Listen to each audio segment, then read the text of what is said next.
मनाना आहूय विप्रान वेदज्ञान स्नाताः शुचिरलङ्कृत वाचयित्वा स्वस्तयनं जाति कर्मात्मजस्य वै कार्यामाश विधिवत् पितृदेवार्चनं तथा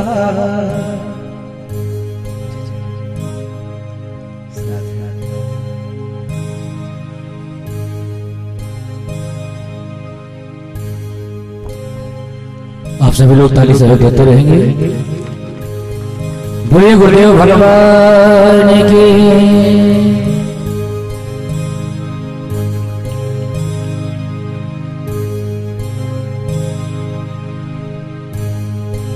आज बोल भक्त वत्सल भगवान की जय हो।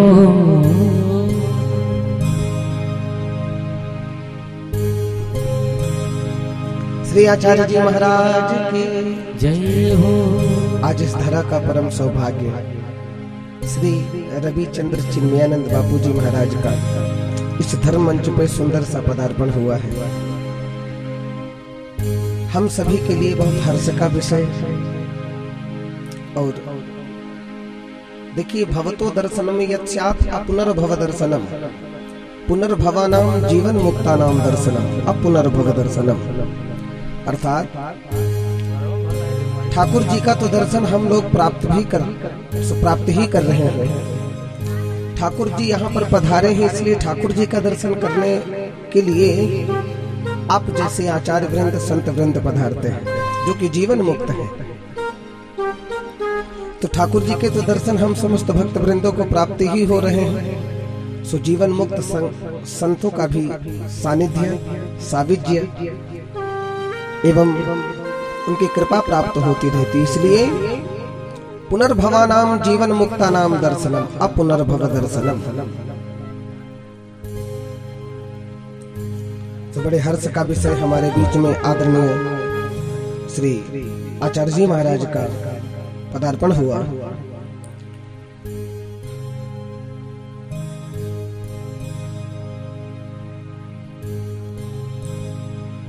तो सुखदेव जी महाराज नंदोत्सव मना रहे हैं अपनी वाणी के माध्यम से।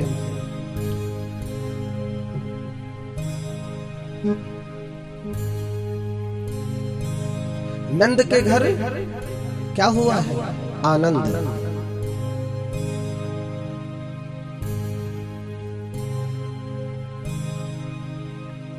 नंदस्त्वात्मज उत्पन्ने जाता आह्लादो महामना,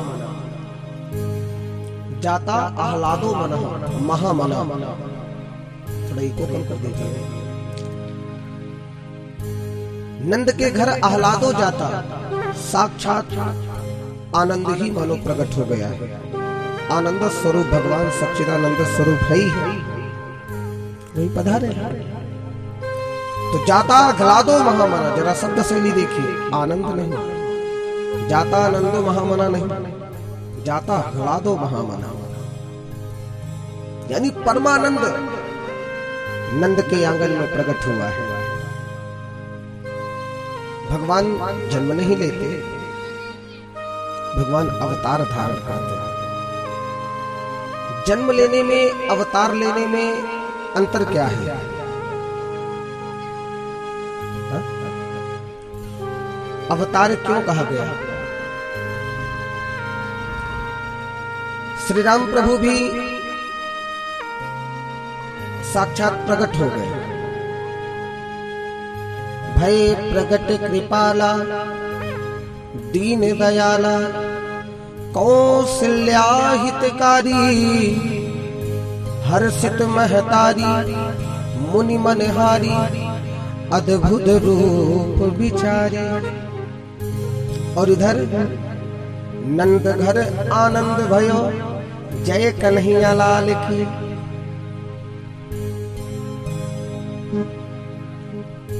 वसुदेव गृहे साक्षात भगवान पुरुष परः भगवान का जन्म नहीं अपितु अवतार होता है। अवतार लेने में और जन्म लेने में अंतर क्या?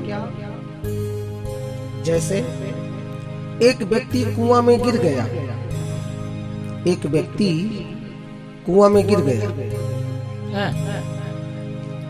भैया माइक पर।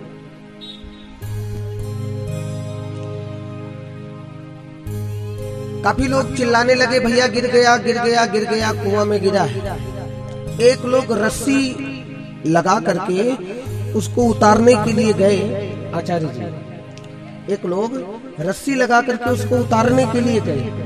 अब बाकी के लोग कहने लगे, अरे एक नहीं दो गिरा है, एक नहीं दो गिरा है।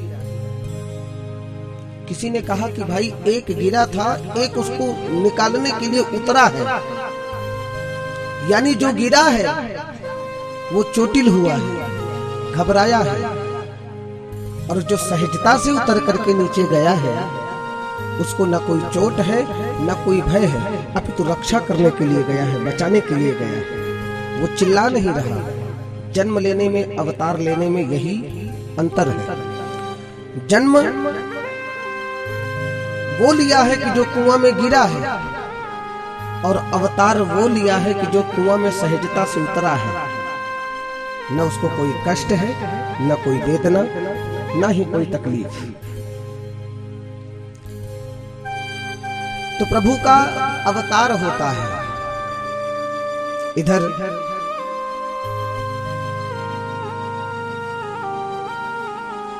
सुखदेव जी महाराज परीक्षित को बताते हैं, परीक्षित, जिन प्रभु ने आपकी गर्भ में जाकर के रक्षा की थी उनका प्राकट्य ऐसे हुआ था। कैसे? नंदस्त्वात्मजोत्पन्ने जाता ग्लादो महामना, आहूय विप्रान वेद ज्ञान स्नातः शुचिरलंकृत, वाचयित्वा स्वस्तयनं जाति कर्मात्मजस्य वै, कार्यामास विधिवत् पितृदेवार्चनं तथा।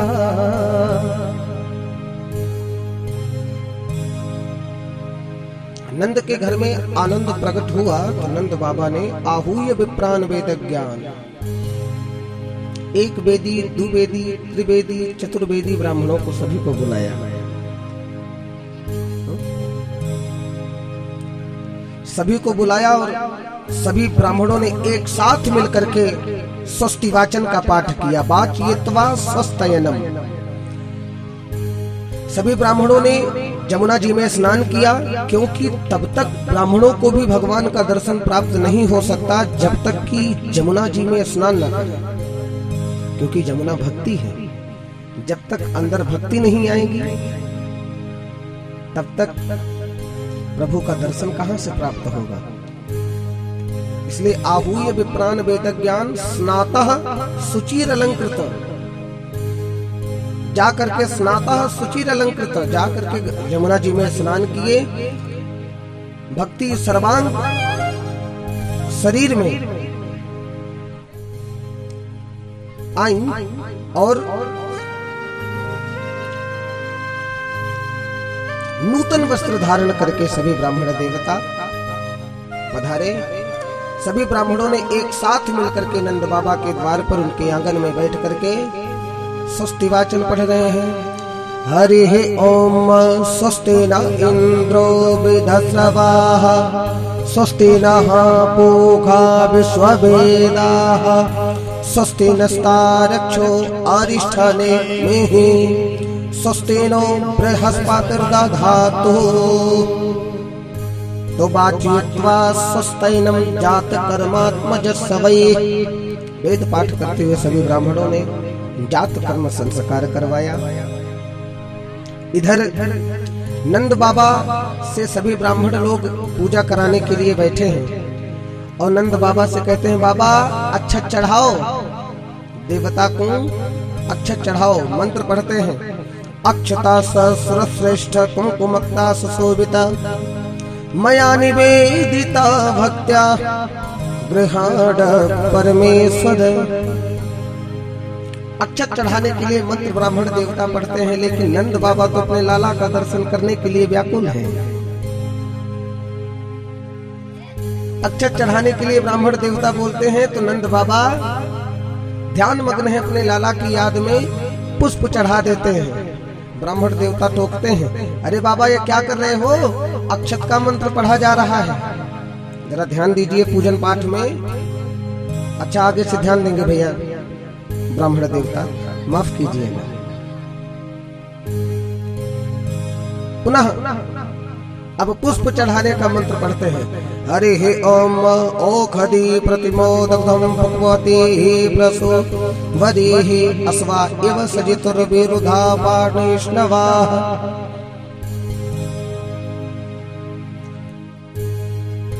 पुष्प चढ़ाने का मंत्र पढ़ते हैं, तब भी बाबा का ध्यान थोड़ा सा भी टोकते हैं, तभी स्मरण आता है कि हम पूजा करने के लिए बैठे हैं।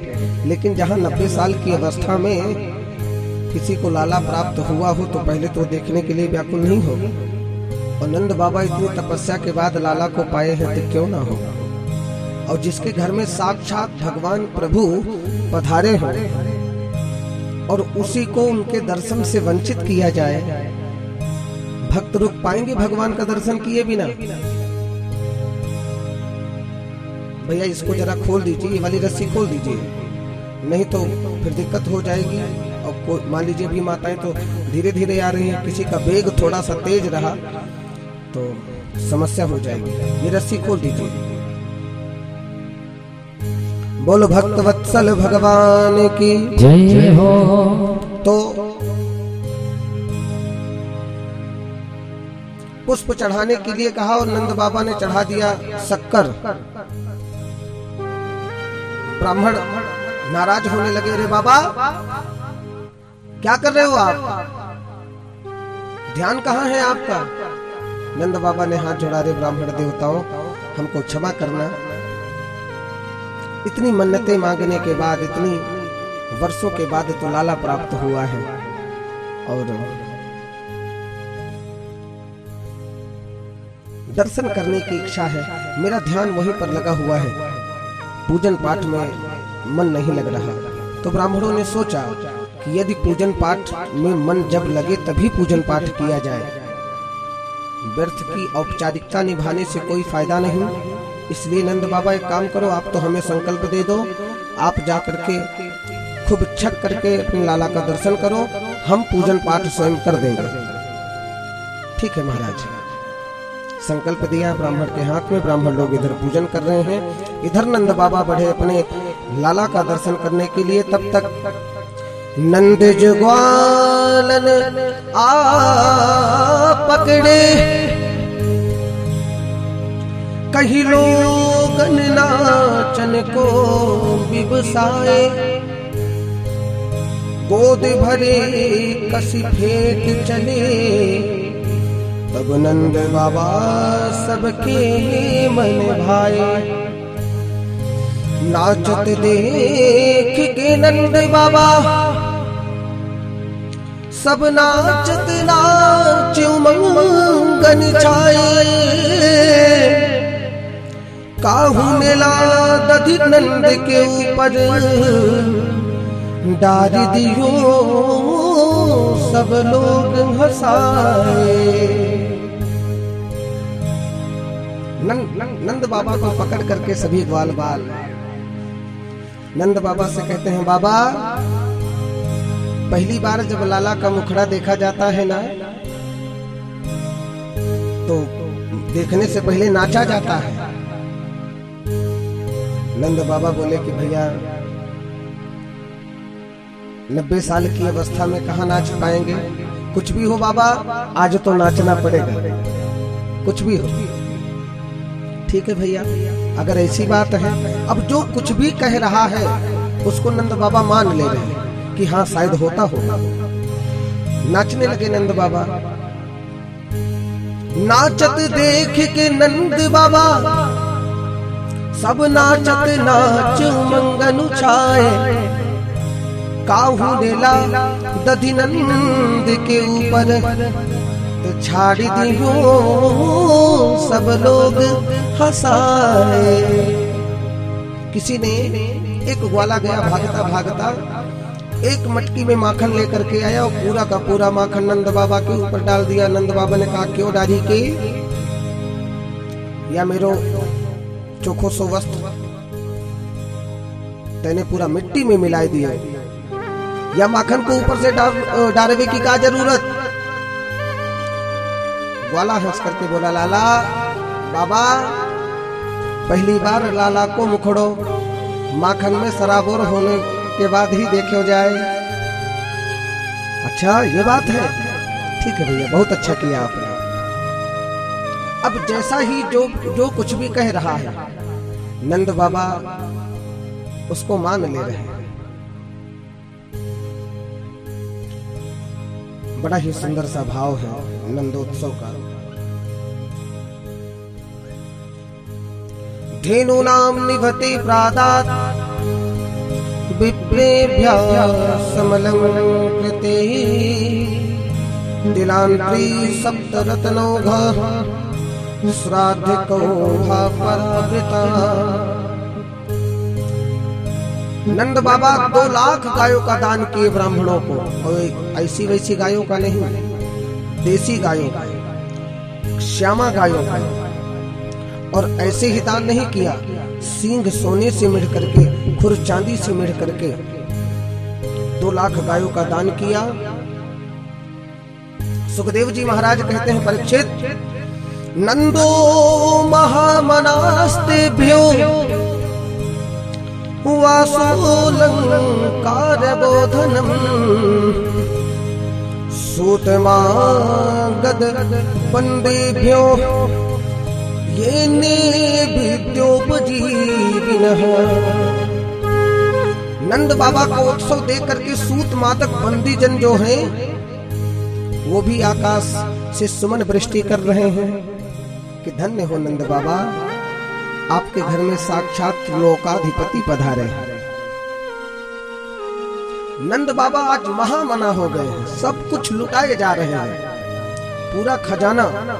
सुखदेव जी महाराज कहते हैं कि परीक्षित नंद आज इतना दान कर रहे हैं कि मानो सोना चांदी की बाढ़ आ गई है। 7 दरवाजे हैं नंद बाबा के घर के, 7 दरवाजे, 7 दरवाजों से रत्न बट रहे हैं, कहीं से पैसा बट रहा है। अब सभी नंदोत्सव का आनंद लेते हुए मुद्राओं को लूट रहे हैं, लुटाया जा रहा है, ले जाओ जितना ले जाना हो। नंदो महामनास्तेभ्यो, सभी चीजों में बहुवचन का प्रयोग कर रहे हैं कि आज एकदम महामना हो गए। केवल मन ही नहीं बनाए हैं, अपितु नंदो महामनास्तेभ्यो, महामना हो गए श्री नंद बाबा। और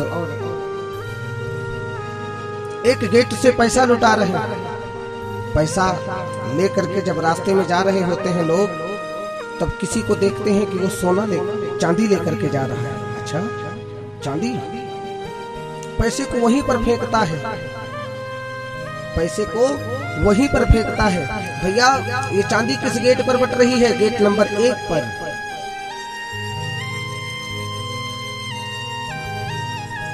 गेट नंबर 1 पर चांदी बट रही है।